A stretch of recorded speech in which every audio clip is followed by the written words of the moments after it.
Hello everyone, welcome to shine India SR tutorial.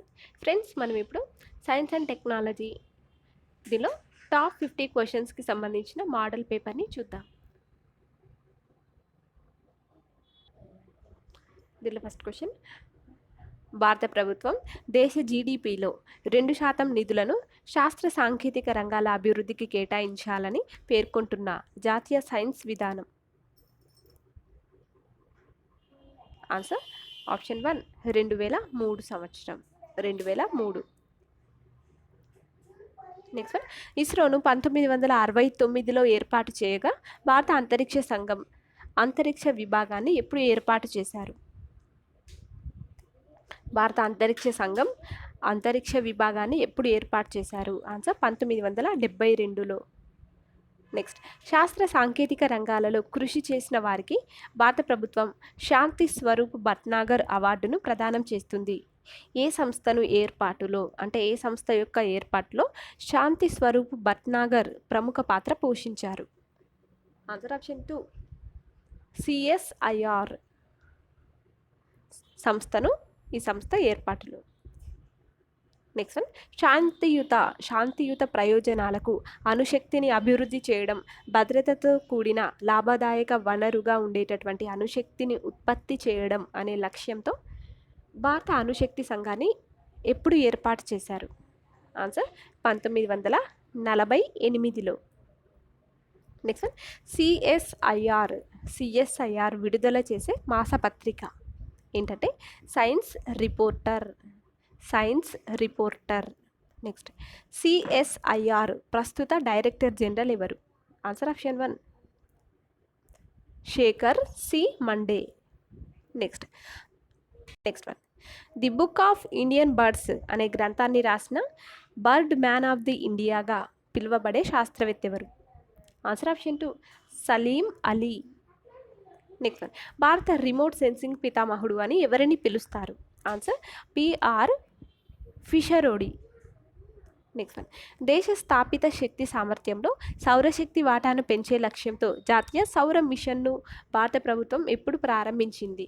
Answer 2010లో.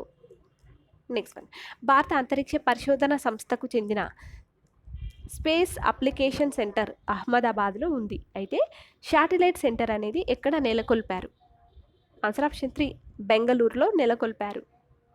Next one: ఇస్రోలో ఉపగ్రహ నౌకల జడత్వ వ్యవస్థలను అభివృద్ధి చేసేటటువంటి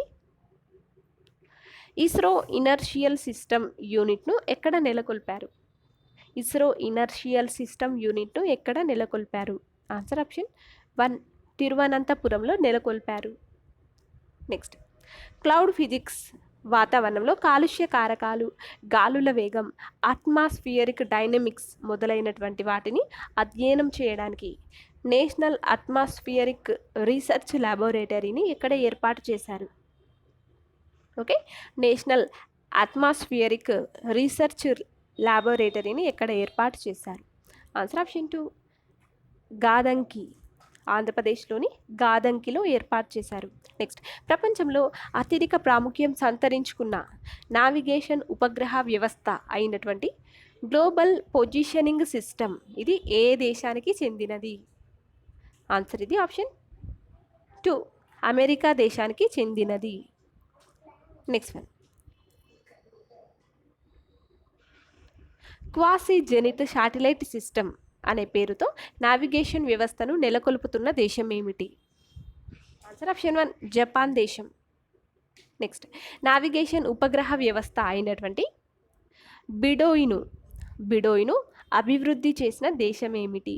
ఆన్సర్ ఆప్షన్ 2 చైనా దేశం. నెక్స్ట్: గ్లోనాస్ నావిగేషన్ వ్యవస్థను అభివృద్ధి చేస్తున్న దేశం ఏమిటి? ఓకే, గ్లోనాస్ అనే నావిగేషన్ వ్యవస్థను అభివృద్ధి చేసుకున్న దేశం ఏంటంటే ఆప్షన్ 3 రష్యా దేశం అభివృద్ధి చేసుకున్నది. నెక్స్ట్: భారత శాటిలైట్ నావిగేషన్ వ్యవస్థ Indian regional navigation satellite system 7 ఉపగ్రహాల సముదాయాన్ని ఏమని పేర్కొంటున్నారు? ఆన్సర్ నావిక్ అని పేర్కొంటున్నారు. నావిక్. నెక్స్ట్ వన్: ఉపగ్రహాలను నిర్దేశిత కక్షలోకి ప్రయోగించడంలో అంతరిక్ష వాహక నౌక పాత్ర ముఖ్యమైనది, అంటే రాకెట్ల యొక్క పాత్ర అనేది ముఖ్యమైనది. అయితే తుంబా ఈక్వటోరియట్ రాకెట్ లాంచింగ్ స్టేషన్ ఏర్పాటుతో దేశంలో ఉపగ్రహ వాహక నౌకల అభివృద్ధి ప్రారంభమైంది. దీన్ని ఎప్పుడు ఏర్పాటు చేశారు? ఓకే, తుంబా ఈక్వటోరియల్ రాకెట్ లాంచింగ్ స్టేషన్ను ఎప్పుడు ఏర్పాటు చేశారు? ఆన్సర్ దీన్ని ఆప్షన్ 1 1963లో 1963లో. నెక్స్ట్ వన్ చూద్దాం. ప్రపంచవ్యాప్తంగా భారతదేశ అంతరిక్ష కార్యక్రమ ఘనతను పెంపొందించడంలో దేశానికి చెందినటువంటి ఏ ఉపగ్రహ వాహక నౌక ఉపయోగపడుతుంది? Answer option 2 PSLV, polar satellite launch vehicle. Next one. భారత అంతరిక్ష సేవలను ప్రపంచవ్యాప్తంగా విస్తరించడానికి యాంత్రిక్స్ కార్పొరేషన్ పేరుతో ఇస్రో ఒక వాణిజ్య విభాగాన్ని ఎప్పుడు ఏర్పాటు చేసింది? ఆన్సర్ ఆప్షన్ 3 1992లో ఏర్పాటు చేసింది. Next one. ప్రపంచవ్యాప్తంగా భారత అంతరిక్ష కార్యక్రమం ప్రఖ్యాతి చెందడానికి ఉపయోగపడుతున్నటువంటి polar satellite launching vehicle. Okay, polar satellite launching vehicle కార్యక్రమాన్ని ఇస్రో ఎప్పుడు ప్రారంభించింది? దీన్ని మనం పిఎస్ఎల్వి అని కూడా అంటారు. అయితే పిఎస్ఎల్వి కార్యక్రమాన్ని ఇస్రో ఎప్పుడు ప్రారంభించింది? ఆన్సర్ ఆప్షన్ 3 1982లో. Next one. భూస్థిర కక్షలోకి ఉపగ్రహాన్ని ప్రవేశపెట్టేందుకు అధిక బరువున్న ఉపగ్రహాలను ప్రయోగించడానికి geosynchronous satellite launch vehicle ప్రాజెక్టును ఇస్రో ఎప్పుడు ప్రారంభించింది?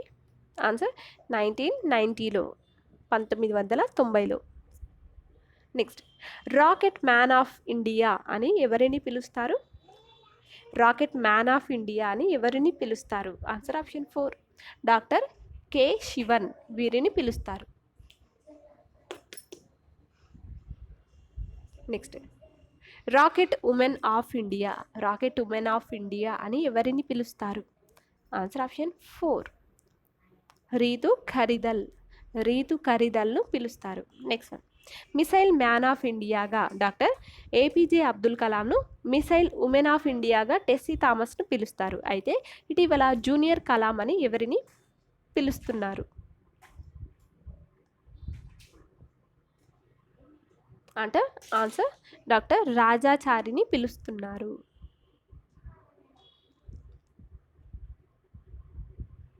Next one. లండన్లోని రాయల్ సొసైటీ అందించే రాయల్ ఏరోనాటికల్ సొసైటీ ఫెలోషిప్ను అందుకున్న తొలి భారతీయుడిగా గుర్తింపు పొందిన వారెవరు? Answer Satish Reddy. Next. Modern missile man of India, okay, modern missile man of India అని ఎవరిని పిలుస్తారు? ఆన్సర్ జి సతీష్ రెడ్డిని పిలుస్తారు. Next one. స్వయం చోదక శక్తి కలిగి గాలిలో దూసుకుపోయి లక్ష్యాలను ఛేదించే సామర్థ్యం ఉన్నటువంటి ఆయుధాలను క్షిపణులుగా పేర్కొంటారు. అయితే భూమి గురుత్వాకర్షణ శక్తిని ఉపయోగించుకొని లక్ష్యాలను ఛేదించేవి ఏంటంటే బాలిస్టిక్ క్షిపణులు కాగా, క్రూయిజ్ క్షిపణి అంటే ఏంటంటే ఇది తన ప్రయాణంలో అధిక భాగం భూమికి సమాంతరంగా కొద్ది ఎత్తులో సాగుతూ లక్ష్యాన్ని చేరుతున్న సమయంలో పైకి లేచి సూపర్సోనిక్ వేగంతో లక్ష్యాలను ఛేదిస్తుంది. నెక్స్ట్. భారత రక్షణ వ్యవస్థలో కీలక పాత్ర పోషించిన సమగ్ర నియంత్రణ క్షిపణి అభివృద్ధి కార్యక్రమం ఎప్పుడు ప్రారంభమైంది? ఆన్సర్ 1983లో. Next one. భారత రక్షణ రంగంలో పరిశోధన అభివృద్ధి కార్యక్రమాలను చేపట్టడం అనే ప్రధాన ఉద్దేశంతో సైన్యానికి చెందిన technical development establishment defence science ఆర్గనైజేషన్కు చెందినటువంటి doctorate of technical development production సంస్థల కలయికతో 1958లో ఏర్పాటైన సంస్థ ఏమిటి? ఆన్సర్ ఆప్షన్ 3 డిఆర్డిఓ సంస్థ.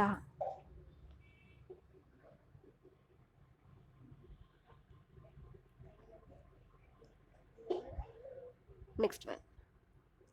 రక్షణ రంగంలో పరిశోధన అభివృద్ధి కార్యక్రమాలను చేపట్టడం అనే ఉద్దేశంతో 1958లో ఏర్పాటు చేసిన భారత రక్షణ పరిశోధన సంస్థ 1983లో సమగ్ర నియంత్రణ క్షిపణి అభివృద్ధి కార్యక్రమం ప్రారంభమైంది. అయితే ఈ కార్యక్రమం అబ్దుల్ కలాం నేతృత్వంలో దేశంలోని కొన్ని ప్రభుత్వ రంగ పరిశోధన కేంద్రాలు, ప్రయోగశాలల సహకారంతో ఏ సంవత్సరంలో అనుకున్న లక్ష్యాలను సాధించింది? ఆన్సర్ ఆప్షన్ 4 2008 సంవత్సరంలో అనుకున్న లక్ష్యాలను సాధించింది. నెక్స్ట్ వన్, అత్యున్నత నాణ్యతతో కూడినటువంటి టెలివిజన్, టెలికాం, బ్రాడ్కాస్టింగ్ సేవలే లక్ష్యంగా భారత అంతరిక్ష పరిశోధన సంస్థ రూపొందించిన అత్యంత శక్తివంతమైనటువంటి సమాచార ఉపగ్రహం జీశాట్ 30ని 2020 జనవరి 17వ తేదీన ఫ్రెంచ్ గయానాలోని కౌరు అంతరిక్ష కేంద్రం నుంచి విజయవంతంగా ప్రయోగించారు. అయితే జీశాట్ 30కి సంబంధించి కింది వాటిలో సరికానిది ఏమిటి?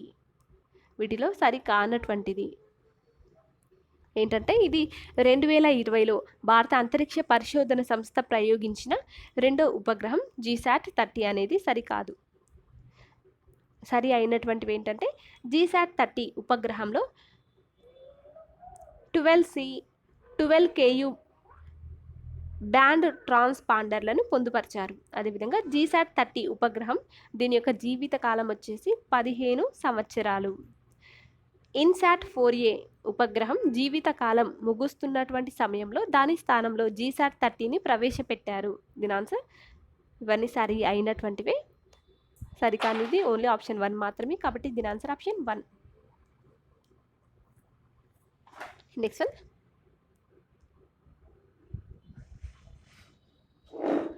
నెక్స్ట్ క్వశ్చన్, 30 ఫుట్బాల్ మైదానాలంతా విశాల ప్రదేశంలో ప్రపంచంలోనే అతిపెద్ద రేడియో టెలిస్కోప్ను అభివృద్ధి చేసిన దేశం ఏమిటి? ఆన్సర్ ఆప్షన్ 2 చైనా దేశం, చైనా. నెక్స్ట్ వన్, భారత అంతరిక్ష పరిశోధన సంస్థ ప్రతిష్టాత్మకంగా చేపట్టిన గగన్యాన్ ప్రయోగాలలో భాగంగా అంతరిక్షంలోకి వెళ్ళే వ్యోమగాముల కోసం డిఫెన్స్ ఫుడ్ రీసెర్చ్ ల్యాబొరేటరీ పలు రకాల ఆహార పదార్థాలను తయారు చేసే పనిలో నిమగ్నమైంది. అయితే డిఫెన్స్ ఫుడ్ రీసెర్చ్ ల్యాబొరేటరీ అనేది ఎక్కడ ఉంది? ఆన్సర్ ఇది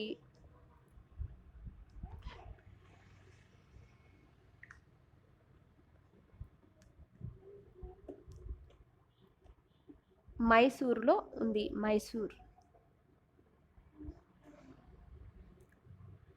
మైసూర్లో ఉంది. నెక్స్ట్ వన్, భారత్ స్వదేశీ పరిజ్ఞానంతో రూపొందించిన మొదటి పౌర విమానం ఏంటంటే సరస్. కాగా స్వదేశీ పరిజ్ఞానంతో అభివృద్ధి చేసిన మొదటి పైలట్ రహిత విమానం పేరు అదేంటంటే ఆన్సర్ ఆప్షన్ 4 నిశాంత్. నెక్స్ట్, అమెరికాకు చెందిన పేట్రియాటిక్ క్షిపణులకు సమాన సామర్థ్యం గల భారత క్షిపణి ఏమిటి? ఆన్సర్ ఆకాష్ అనే భారత క్షిపణి. నెక్స్ట్ వన్, కింది వాటిలో గగనతలం నుంచి గగనతలానికి ప్రయోగించగల క్షిపణి ఏమిటి? ఆన్సర్ ఆప్షన్ 1 అస్త్ర. ఇది గగనతలం నుంచి గగనతలానికి ప్రయోగించగల క్షిపణి.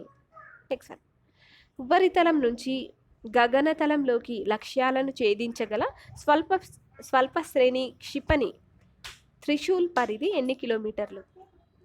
ఆన్సర్ ఆప్షన్ 4 9 కిలోమీటర్లు. నెక్స్ట్ వన్, రోబోట్ అనే పదాన్ని ప్రతిపాదించిన శాస్త్రవేత్త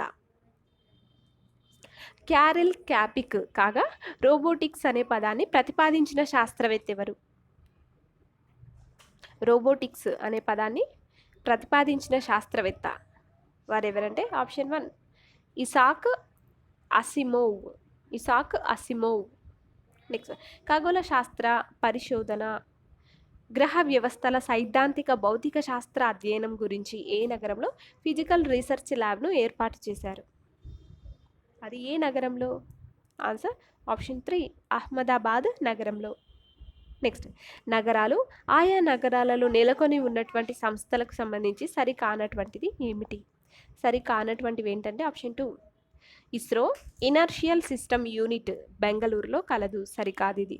సరి అయినటువంటివి ఏంటంటే development and educational communication unit అహ్మదాబాద్లో కలదు. Next national remote sensing centre హైదరాబాద్లో కలదు. ఇంకా స్పేస్ అప్లికేషన్ సెంటర్ అహ్మదాబాద్లో కలదు. దీని answer option 2. Next one India state of forest report 2019 ప్రకారం దేశంలో అడవుల విస్తీర్ణం ఎన్ని చదరపు కిలోమీటర్లు పెరిగింది? మళ్ళీ చెప్తున్నాను. India state of forest report 2019 ప్రకారం దేశంలో అడవుల విస్తీర్ణం అంటే అటవీ ప్రాంతం చెట్ల యొక్క విస్తీర్ణం అనేది ఎన్ని చదరపు కిలోమీటర్లు పెరిగింది? ఆన్సర్ 1212 చదరపు కిలోమీటర్లు పెరిగింది. నెక్స్ట్ వన్ ఇస్రో అంతరిక్ష నావికుల శిక్షణ కేంద్రం HSAFC అంటే హ్యూమన్ స్పేస్ ఫ్లైట్ సెంటర్ అనేది ఎక్కడ ఉంది? ఆన్సర్ ఆప్షన్ 1 బెంగళూరులో ఉంది. నెక్స్ట్ కింది వారిలో ఏ దేశ అధ్యక్షుడు ప్రపంచంలోనే తొలిసారిగా స్పేస్ ఫోర్స్ అనే మిలిటరీ శాఖను ఏర్పాటు చేస్తున్నట్లు ఇటీవల ప్రకటించారు? ఆన్సర్ ఆప్షన్ 3 అమెరికా అధ్యక్షుడు. నెక్స్ట్ భారత ప్రభుత్వం కొత్తగా ఏర్పాటు చేసిన చీఫ్ ఆఫ్ ద డిఫెన్స్ దీని గురించి సరికానటువంటిది ఏమిటి? చీఫ్ ఆఫ్ ద డిఫెన్స్కు సంబంధించి సరికానటువంటిది ఏంటంటే option 4 chief of the defence అనే శాఖ రక్షణ శాఖలో కొత్తగా ఏర్పాటు చేసిన విభాగం అనేది సరికాదు. సరి అయినటువంటివి ఏంటంటే చీఫ్ ఆఫ్ ద డిఫెన్స్ పదవీ కాలం 65 సంవత్సరాలు నిండే వరకు కూడా ఆయన పదవిలో ఉంటారు. చీఫ్ ఆఫ్ ద డిఫెన్స్ పదవీ కాలం ఎంత అంటే 65 ఏండ్లు నిండే వరకు ఆయన పదవిలో ఉంటారు. నెక్స్ట్ ఆప్షన్ CDS రక్షణ శాఖ మంత్రికి ప్రధాన సైనిక సలహాదారుడిగా వీరు పనిచేస్తారు. తొలి చీఫ్ ఆఫ్ ద డిఫెన్స్గా జనరల్ బిపిన్ రావత్ను నియమించారు. ఇవన్నీ సరి అయినవి. సరికానిది ఓన్లీ ఆప్షన్ 4 కాబట్టి దీని answer option 4. Next one UNESCO man and biosphere అనే కార్యక్రమాన్ని ఎప్పుడు ప్రారంభించారు? Answer option 1 1971లో. నెక్స్ట్ వివిధ దేశాల సరిహద్దుల మధ్య వివిధ దేశాలలోని ప్రాంతాల మధ్య సాగేటటువంటి జంతువులు మొక్కలు వాటి భాగాల ఉత్పత్తుల అక్రమ రవాణాను నిరోధించడానికి 1975 జూలై 1వ తేదీన అమల్లోకి వచ్చినటువంటి అంతర్జాతీయ ఒప్పందం ఏమిటి? Answer option 3 CITES cities. Next one వలస పక్షుల పరిరక్షణకు ఉద్దేశించినటువంటి బాన్ కన్వెన్షన్ ఎప్పుడు జరిగింది? ఆన్సర్ ఇది ఆప్షన్ 1 1983లో జరిగింది. నెక్స్ట్ వన్ ప్రపంచ చిత్తడి నేలల దినోత్సవాన్ని ఏ రోజున నిర్వహిస్తారు? ఆన్సర్ ఫిబ్రవరి 2వ తేదీన నిర్వహిస్తారు. నెక్స్ట్ వన్ పర్యావరణంలోకి మానవుని చర్యల ద్వారా చేరే స్థిరమైన కాలుష్య కారకాలను నియంత్రణ చేసేటటువంటి స్టాక్ హోమ్ కన్వెన్షన్ అనే అంతర్జాతీయ ఒప్పందం ఎప్పటి నుంచి అమల్లోకి వచ్చింది? ఆన్సర్ 2004 నుంచి అమల్లోకి వచ్చింది. ఫ్రెండ్స్ మీకు మా వీడియోస్ కనుక నచ్చినట్లయితే లైక్ చేయండి, షేర్ చేయండి. Thank you for watching this video.